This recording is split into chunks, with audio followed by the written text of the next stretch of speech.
Ngiyabingelela futhi ngiyabingelela ndawo zonke la kuzofinyelela khona lo mlayezo. Namhlanje ngifika mayelana nokudideka okukhona ezweni nje mayelana nenkolo yobuKristu nobuNazaretha.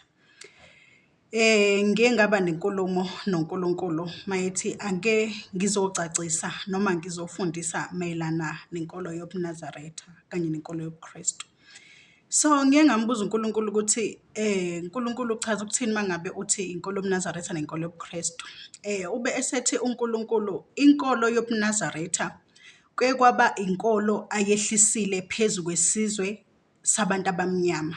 Wayehlisa ngomphostoli uPhawuli oye wafika kumprofethi Isaiah Shembe ukuthi akazokwehlela phezu kwesizwe sabantu abamnyama ukuze kuzoba khona ukufundiseka kwabantu bakhe ngamasiko kodwa ngendlela yobungcwele ezobaletha kuNkulunkulu. Ngoba angeke sikuphike ukuthi amasiko amaningi ayabudonsa obumnyama agcine esenza ukuthi manje singasahambi ngobungcwele bukaNkulunkulu.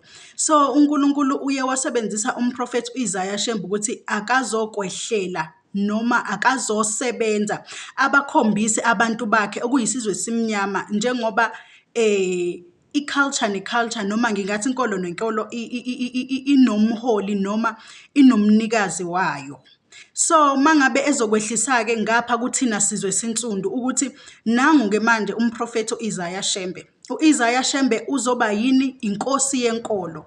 Uzoba umprofethi njengoba u-Isaiah asho eBhayibhelini ukuthi kanjena uzovuka, kuzoba khona uvuko lwabaprofethi njengoba inyama yakhe isikhathele esezoya emhlabathini kodwa usazoqhubeka avuke. So lokho sekwenzakala manje uvuko lwabaprofethi ngomprofethi u-Isaiah Shembe. Uthi uNkulunkulu mangabe ezokwehlela ku-Isaiah noma kuShembe wayenzela ukuthi thina abantu abamnyama asize kuyena ngokwamasiko ethu, asize kuyena ngomngcwele bamasiko ethu. Wayethi asizokhonza yena, not ukuthi size kuShembe, kodwa uzosebenzisa uShembe ukuzolanda abantu bakhe. Uthi-ke manje uNkulunkulu yonke into esiyenzayo siyenza ngokuthunywa uyena. Uyena ongumnikazi wenkolo yobuNazaretha. Kusho ukuthi uNkulunkulu usebenzise lo muntu. Memsebenzisa lo muntu uthi ngizokuthuma esizweni noma ebantwini abamnyama uyobalanda. Uyobatshela ukuthi ukhona uNkulunkulu kodwa ngendlela yosiko. Uthi uNkulunkulu mangabe efika kumina ngiyambuza ngithi uNkulunkulu kukho konke lokudideka okukhona nalokudideka esinakho kugcina kwenzakale kanjani? Uthi cha, inkolo yobuNazaretha inkolo ekhona ngayinika igunya ngaphezulu kwesabatha kusho ukuthi izo-operate ngaphansi kwesabatha okuyilona leli.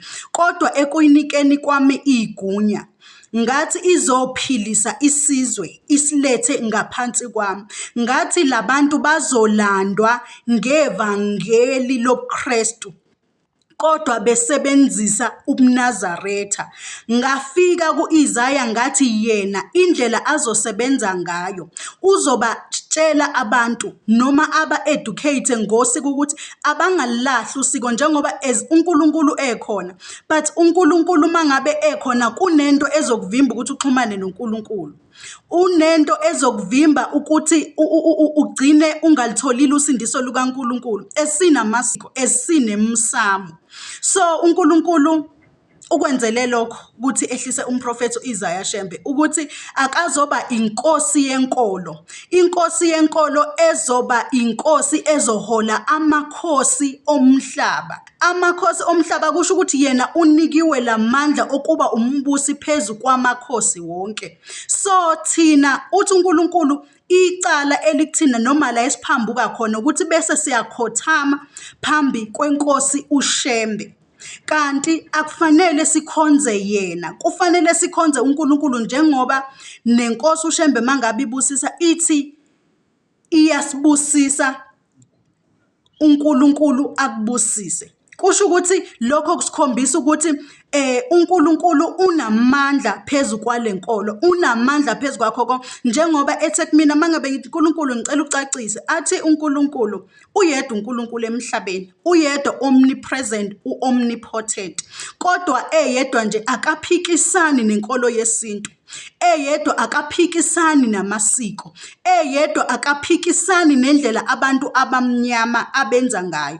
Njengoba sazi sonke ukuthi amaNdiya anosiko lwabo, amaMuslim anosiko lawo, wonke umuntu unosiko lakhe. So yingakho nathi sehliselwe umprofethi Isaiah Shembe ukuthi akazosithola usiko lwethu noma inkolo yethu sihambe ngalo noma ngayo ngobungcwele, hhayi ngendlela ezogcina idonse ubumnyama. Ngiyathemba ukuthi ukudideka kuzothi ukwehla, noma uma ngabe kunemibuzo sizoxhumana naye uNkulunkulu aqhubeke asichazele ukuthi uNkulunkulu abantwana bakho badidekile. Njengoba sonke singazi kugcine sekuba nomsindo ukuthi kahle kahle ungubani Nkosi uShembe, ungubani umprofethi uShembe, kwenzakalani, kungani manje kube nomsindo? Cha, ikhona inkolo yobuNazaretha kodwa ngendlela kaNkulunkulu nangendlela afuna ngayo.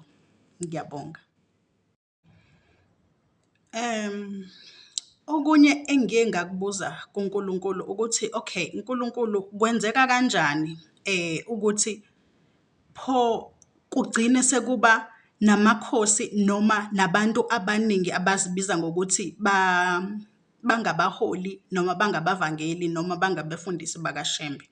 So uye wathi uNkulunkulu amandla wayewanikile umprofethi Isaiah Shembe, of which u-Isaiah uthe mangabe esehamba emhlabeni inyama yakhe isikhathala isiya emhlabathini, wathi sekuzoba khona uvuko lwabaprofethi, okuchaza ukuthi lokhu osekwenzeka njengamanje la emhlabeni, ukuthi mangabe kuba khona inkosi edlulayo kube khona enye, sekwenzeka lolu vuko olwalushiwe u-Isaiah, umprofethi Isaiah, ukuthi-ke manje amandla noma esephelile but ispirit sami sizoqhubeka siphile kulabantu, baqhubeke basebenze ngamandla ami. Kusho ukuthi lo mprofethi useyaqhubeka uyaphila ngovuko lwakhe, uvuko lwabaprofethi njengokusho kweBhayibheli. Kusho ukuthi njengamanje labantu ba-operate ngamandla abawathole ezulwini, mabawathola ezulwini bawathola kumprofethi Isaiah.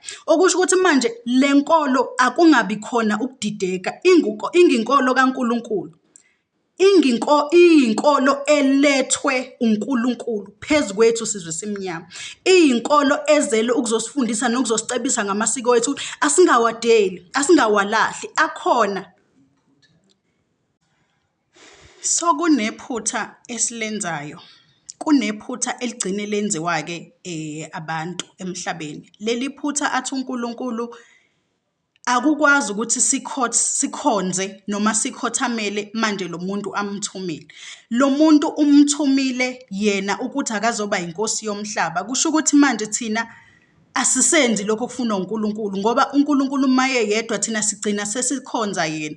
uNkulunkulu mangabe ekhuluma nami uthi lo muntu okumprofethi Isaiah lesipirithi sakhe usithe asizophila phezu komhlaba, nakhona wasinika iterritory yakhe ukuthi iterritory yakho kuzoba yokubuyisa abantu abamnyama. Asikwazi thina ukuthi sigcine sesikhonza sesibiza umprofethi ngoNkulunkulu, asikwazi ukuthi sigcine sesimkhothamela sesimbiza ngenkosi, ngoba manje sesenza okungasiko kuNkulunkulu, sesiyamonisa noma siyamonela phambi kwaNkulunkulu, ngoba manje sesiphuca uNkulunkulu amandla akhe, sesikhonza abanye abantu njengoba ethe uyedwa uNkulunkulu, akekho futhi omunye, akekho futhi osayophinda abe khona. So masingenzi-ke iphutha lokukhothama phambi komprofethi, kodwa asilalele lokhu akushoyo noma akuthunywe inkosi uNkulunkulu ukuthi akazophila phezu komhlaba, wamnika igunya lokubusa amanye amakhosi phezu komhlaba, hhayi emazulwini. Uyinkosi yasemhlabeni, uyinkosi yenkolo egunyazwe uNkulunkulu ngaphansi kwenkolo yobuNazaretha. Kusho ukuthi uyinkosi yenkolo ezolanda abantu noma isizwe esimnyama ngoNkulunkulu nangendlela yethu yamasiko, bantu abamnyama.